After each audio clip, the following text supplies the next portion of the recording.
Hello, fellow fantasy and sci-fi fans. Hope you're doing well. Welcome to another episode of the Sentinel of Zellarin. I am Nicolas. There will be no recap today. I will just say that Helvon and Daria have spent the night on a branch, high up in the forest. They have anchored to the branch with their tails as they could fall off as they sleep. I'll continue now with Daria's narrative, because I'm Daria. 3, 2, 1, action! Wake up, my dear, we have to go. I felt something shaking me. Hey, wake up! The thing shook me harder. I woke up suddenly and saw the large head of the lionman right in front of my face. Did I startle you? I apologize. It's time to go, said Helvon energetically. No, you didn't, I responded, still feeling quite sleepy. I tried to get up, but felt an undefined resistance. I was tied to something. You have to unanchor your tail first, Helvon nodded calmly. I did that as I looked at the lionman with some guilt on my face. I completely forgot. I am certain you will get used to it quickly. Come, let us go. I stood up and immediately regretted my decision. I squatted and looked straight at the purple branch. Here one, I said. Yes, what is it? We are very high. That's normal, answered the lionman. But I am afraid. Of what? He was surprised. Of the height, I answered. Of the height? Yes, can we go down to the lower branches? I almost begged him. We'll do this anyway, it's safer there, answered the lionman. Suddenly, bird chirping drew my attention. I looked up.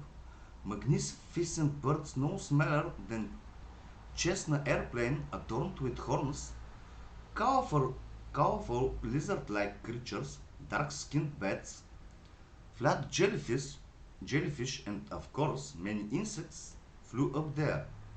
The zellarian tree crowns were filled with life. Yesterday, as we walked on the lowest level of branches, the crown inhabitants were no more than specks and spots. Looking at the tree crowns, I found another major difference with the Earth's trees. Not only the Zellarian trees were much taller and had purple bark, but they had an overall different structure. A normal tree has roots, a trunk, and branches which form the tree crown. Surely the Zellarian ones had roots, but the branches were scattered at different heights, thus forming the hanging pathways. And there were also the tree crowns, which consisted of branches, yes, however, were somehow separated. The tree crowns themselves were flat as far I could determine and looked like the crowns of the African acacia tree. I recoming, Helvon went to the stem of the tree and began climbing downwards. I turned my gaze away from the green ceiling and carefully followed the lionman. My magical sight levitated behind me. I avoided as possible to look down. That made me slow. What's happening here? Where was I? That made me slow. After some time I reached the lower branches and the lionman standing on one of them. I could feel that he was impatient, but he didn't say anything. We began our journey through the exciting Zellarian forest. We walked on the intertwined or merged branch pairs from one tree to another, then climbed sideways to reach the next suitable branch pair. All the branch pairs were suitable for me.